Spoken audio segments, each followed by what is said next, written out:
আসসালামু আলাইকুম, কেমন আছেন সবাই? আশা করি সবাই ভালো আছেন। আলহামদুলিল্লাহ আমিও ভালো আছি। তো আজকে সকাল সকাল বের হলাম আরেকটা কাজে। তো সবাই দোয়া করবেন আমার জন্য। তো চলেন আজকে সারাদিন কী কী করি সেটা আপনাদের সঙ্গে শেয়ার করব। তো সকাল সকাল চলে এসেছি তো উপজেলাতে, এই যে আমাদের উপজেলাতে কৃষি অফিসে। আমার কাজ সবসময় বেশিরভাগ উপজেলা কৃষি অফিসেই থাকে। আর একটা কথা কি জানেন, আমি এই উপজেলা আসলে ফোন বার করতে পারি না।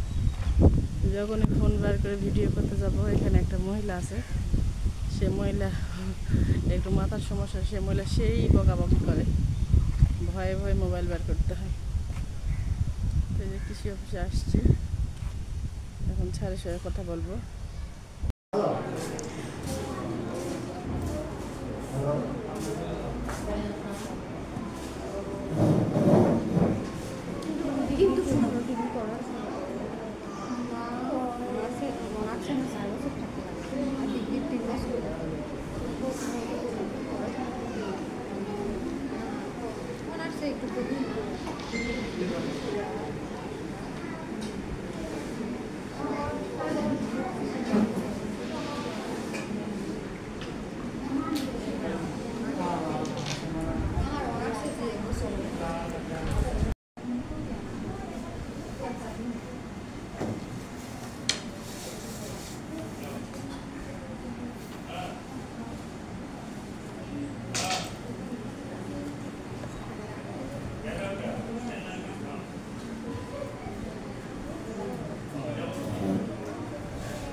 বদলেছে নারী উদ্যোক্তা শাপলা বেগমের।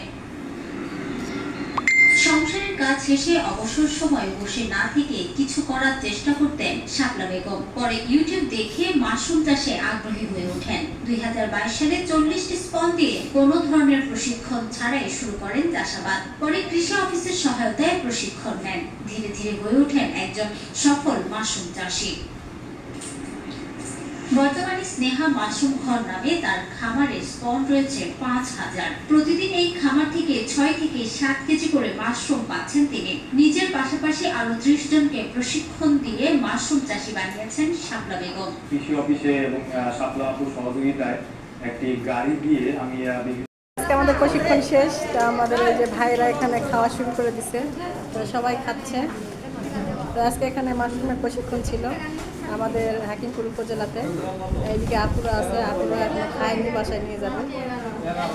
তো যতই ভাবি যে একটু চিকন হবো, কিন্তু এই যে সরকারি খাবারগুলো কখনো চিকন হতে দেয় না, মোটাই হয়ে যাচ্ছে দিন দিন। তা আপনি যদি এইভাবে সরকারি ব্যাংকের ছাতার প্রশিক্ষণ দিতে আসেন, যে একটা খাবার খান, তাহলে মোটা হয়ে যাবেন না। মাশরুম খেলে শরীর ভালো থাকে, তাই না? মাশরুম তো অনেক উপকার একটি খাবার। তো এটা আমার ভাইয়েরা মাশরুমের প্রশিক্ষণ দিতে আসে এখানে নাস্তা পাইছে, আগে নাস্তা খাইছে, আর এখন ভাইয়েরা এখানে লাঞ্চ করতেছে। খুব ভালো লাগছে না? আমি না সত্যি কথা একটু চিকন হতে চাই, কিন্তু আমি চিকন হতে পারি না সরকারি খাবারের জন্য। মাশরুম কিসের ছাতা বলেন তো? পুষ্টি। মাশরুম বলে ব্যাঙের ছাতা? কে বললো?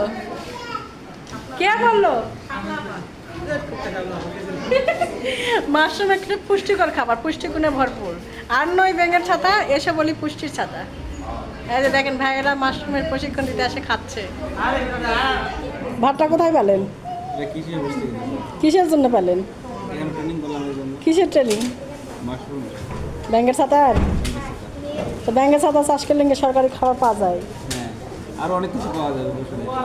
আলহামদুলিল্লাহ। এই তো আমাদের প্রশিক্ষণ শেষ, আমরা এখন বাসায় চলে যাচ্ছি। তো এই যে হলো বৃষ্টি পড়ছে, আর এই যে আমার মেয়ে মাদ্রাসার থেকে আমাকে নিতে আসছে, তাই না বাবা? নিতে আসছে। তো ভিডিওটা কেমন হলো অবশ্যই জানাবেন। এখানে আমি কিছু বক্তব্য রাখছি, আপনাদের মাঝে তুলে ধরবো। জানি না কি বলেছি, মানে আমি যে বক্তব্যটা রাখছি, যেটা আমার অভিজ্ঞতা বা যেটা আমি শিখছি, সেটাই শেয়ার করছি সবার সঙ্গে। তো সবাই ভালো থাকবেন, সুস্থ থাকবেন, আমাদের জন্য দোয়া করবেন। আল্লাহ হাফেজ।